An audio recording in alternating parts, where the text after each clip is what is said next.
On the banks of the mighty Mississippi, it's time for Cardinals baseball tonight from Busch Stadium. And that ball is off the base of the wall. Tyler O'Neill is in at second. It's his first base on balls. Runners hold, and Jameson has issued consecutive walks after the O'Neill double. Infield fly in effect. With the bases loaded and 2 out. On the ground, Ahmed dives, flips to second, and in time. The Cardinals are thinking about taking a peek and see if Motter beat the rap at second. To end up trying to run through the bag right there. Batter hits a ground ball to become a runner, which forces R1 to advance, which then forces R2 to advance, don't get hit by the ball, which then forces R3 to advance, play at any base. It'll be at second here. We focus on R1, who decides not to slide, but instead run through the base to try and save time. A force out at second for the third out means R3's run doesn't count. But if R1 runs through the base and then is tagged out beyond second, remember the discussion about past or prior, that would not be a force anymore, just a garden variety tag off the base. It becomes a time play. Did R3 touch home plate prior to R1 getting tagged out or not? That's the time play standard. Right now it's just an umpire four-way conference. Adrian Johnson has the word. St. Louis is challenging an out call at second base. All right.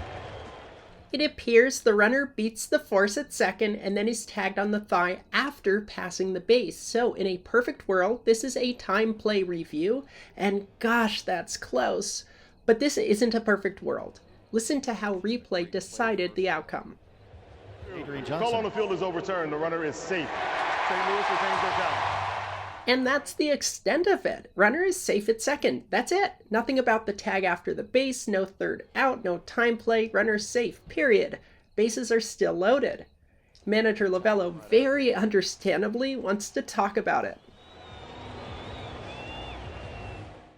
So if we didn't know anything else about the play, we'd say, oh yeah, baseball's considering the ball dead at the moment of the third out, so the tag after the third out doesn't count, even though it clearly happened. That's what you would think. However, and this is significant, this ruling killing everything on the third out contradicts everything baseball has done prior to this point about what we call the false fourth out, not to be confused with the actual fourth out. That'll be another video. Baseball and replay have long considered the ball to stay alive after the third out, but in the Cardinals game, suddenly it's an auto dead ball. That doesn't follow with the way the rules have been written and enforced until now. In 2018, the Mets tried and succeeded at a false fourth out play.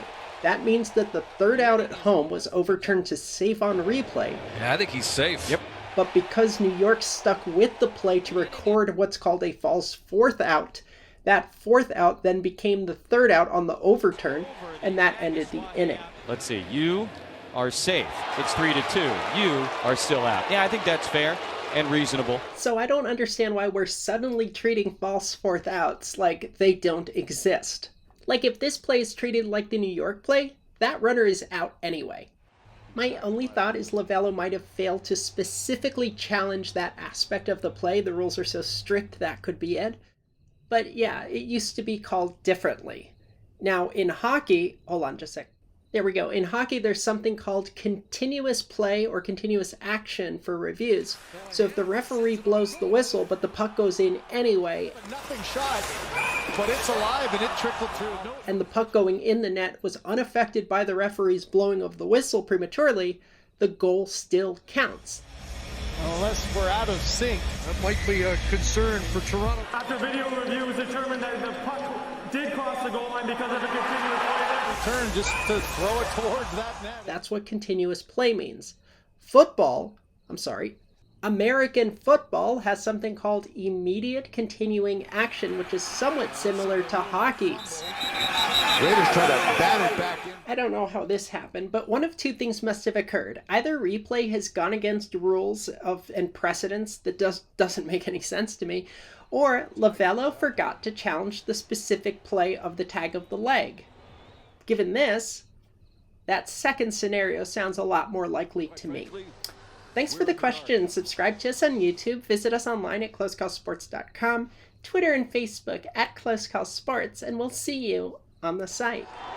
3 balls and a strike. Ball 4. Did you see that?